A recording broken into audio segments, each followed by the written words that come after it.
Hola chicos, ¿cómo están? Espero que se encuentren muy bien. Recuerden que seguimos en el bloque final, el bloque 5, y vamos a iniciar con un nuevo tema de sesión llamado clasificación de los seres vivos. Así que comenzamos. Desde hace mucho tiempo atrás, el ser humano se ha interesado en clasificar a los seres vivos. Para ello, en diversos momentos históricos, ha elaborado grandes listados de los seres vivos conocidos y se han utilizado diversos criterios para su clasificación. Por ejemplo, tenemos al griego Teofrasto, quien clasificaba las plantas en hierbas, arbustos y árboles, mientras que Aristóteles clasificaba a los animales en terrestres, acuáticos y aéreos. A través de los siglos han existido distintos tipos de criterios para clasificar lo que hay en nuestra naturaleza. Y todas estas consideraciones dieron por resultado clasificaciones artificiales, ya que estas no se basaban en criterios biológicos que trataran de explicar las relaciones evolutivas que existían entre las diferentes especies. Sin embargo, estas clasificaciones artificiales fueron muy útiles si tomamos en cuenta el objetivo para el cual fueron elaboradas.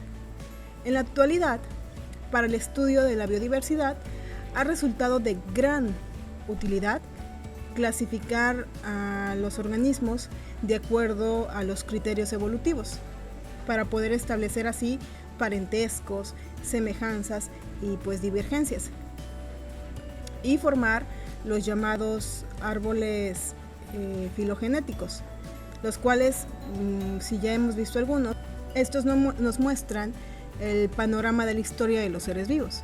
Este tipo de clasificaciones se conocen como clasificaciones naturales.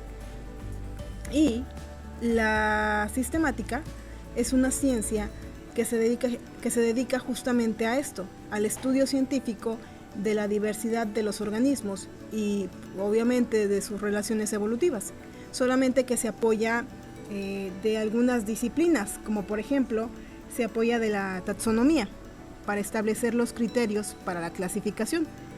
Se apoya de la clasificación ¿para qué? Para ubicar a los organismos en diversas categorías taxonómicas, y se apoya de la nomenclatura para establecer las reglas para dar los nombres científicos a los distintos grupos y especies.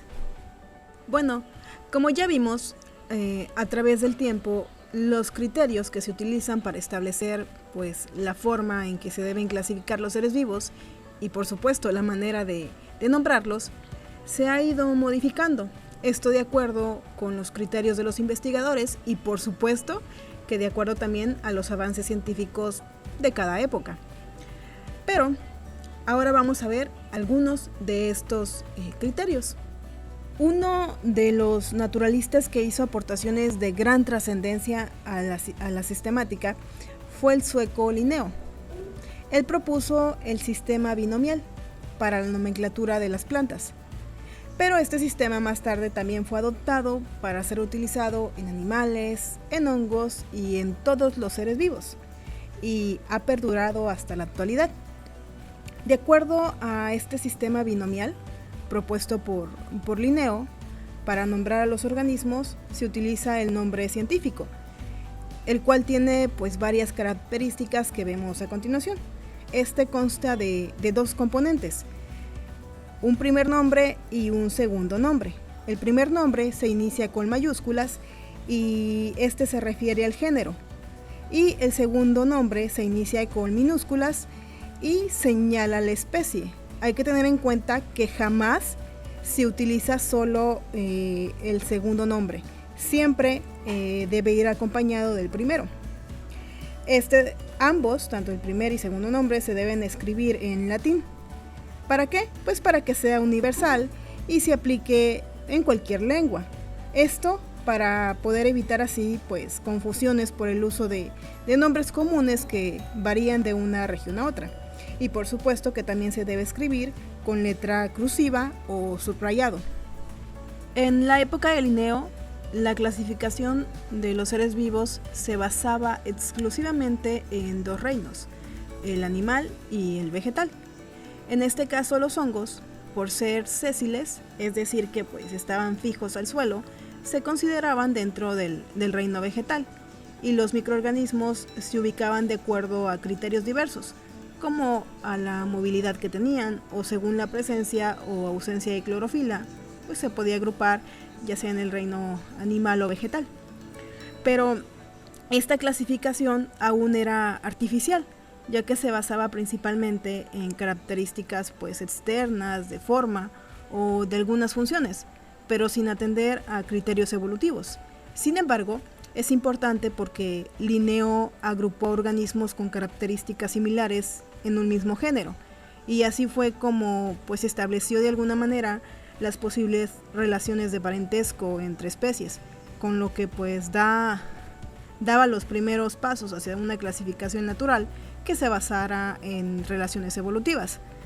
Pero los sistemas de clasificación pues se fueron modificando con el tiempo, y así en 1866 el biólogo alemán Haeckel propuso un tercer reino llamado el reino protista, en el cual se podían clasificar a los diversos microorganismos que eran difíciles de ubicar como plantas o animales.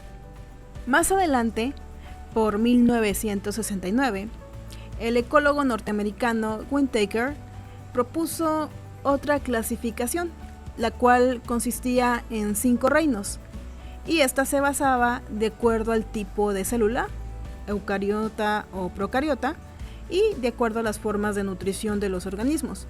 Así que este ecólogo definió a los reinos de la siguiente manera. Propuso el reino Monera para organismos con célula procariota y incluía a las bacterias y a las cianobacterias. El reino protista, en el cual incluía organismos con célula eucariota, que eran unicelulares o pluricelulares, pero simples, y en ella metía a protozoarios, algas y algunos mohos. El reino fungi, donde también incluía organismos eucariontes, de célula eucariota, que eran heterótrofos, porque estos absorbían sus nutrientes o sus nutrimentos y pues no hacían fotosíntesis, y en este reino incluyó a los hongos. En el reino Plantae introdujo organismos de célula eucariota que eran fotosintéticos y pluricelulares, es decir, en él incluyó a las plantas. Y por último, el reino Animalia incluyó organismos eucariontes de célula eucariota que eran pluricelulares y que se alimentaban por ingestión, es decir, en este reino incluyó a los animales. Hasta hace unos años, la clasificación anterior de Whittaker había sido vigente. Sin embargo, gracias al avance científico que nos ha permitido conocer mejor las características y la composición de las bacterias, los investigadores han llegado a la conclusión de que hay 2 grupos muy diferentes que se separaron temprano en la evolución. De esos 2 grupos se distinguen las arqueobacterias, que posiblemente son las más antiguas y que se caracterizan por vivir en unos ambientes muy extremos y por tener una composición de ARN. Y el otro grupo del que se diferencian son las eubacterias, que son las llamadas verdaderas bacterias. ¿Por qué? Porque son las más familiares para todos. De acuerdo entonces a las investigaciones recientes, se cree que las células eucariontes con núcleo y que forman parte de plantas, animales y hongos surgieron a partir de la misma rama que las arqueobacterias.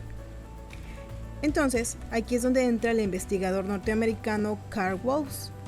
Él propuso que se consideraran 2 tipos de bacterias como grupos separados, es decir, las arqueobacterias y las eubacterias. Y a estos grupos nuevos que formó se les llamó dominios. Entonces convirtió al grupo de las arqueobacterias en un dominio, a las eubacterias en otro, y que los dominios son como una categoría más amplia que la de reino.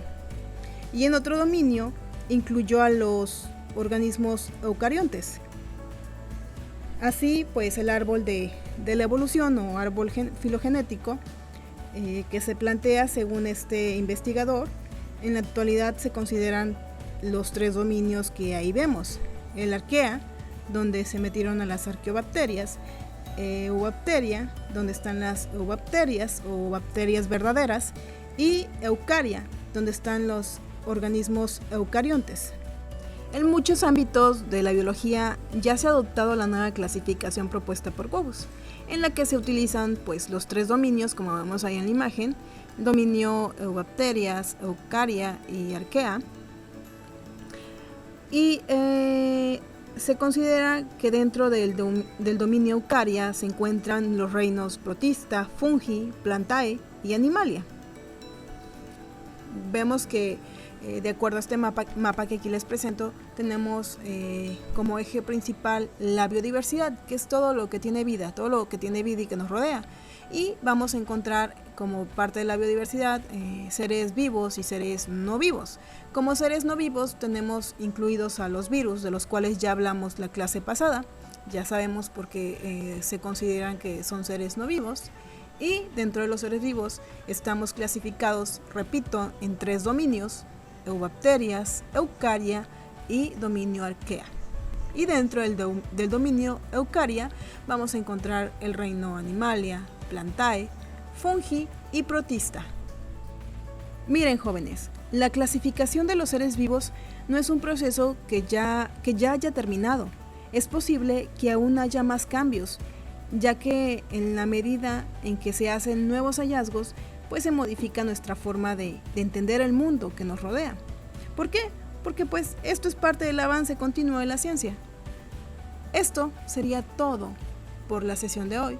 Nos vemos en la próxima sesión, o los puedo ver también en tutorías los días martes de 12:30 a 1:30.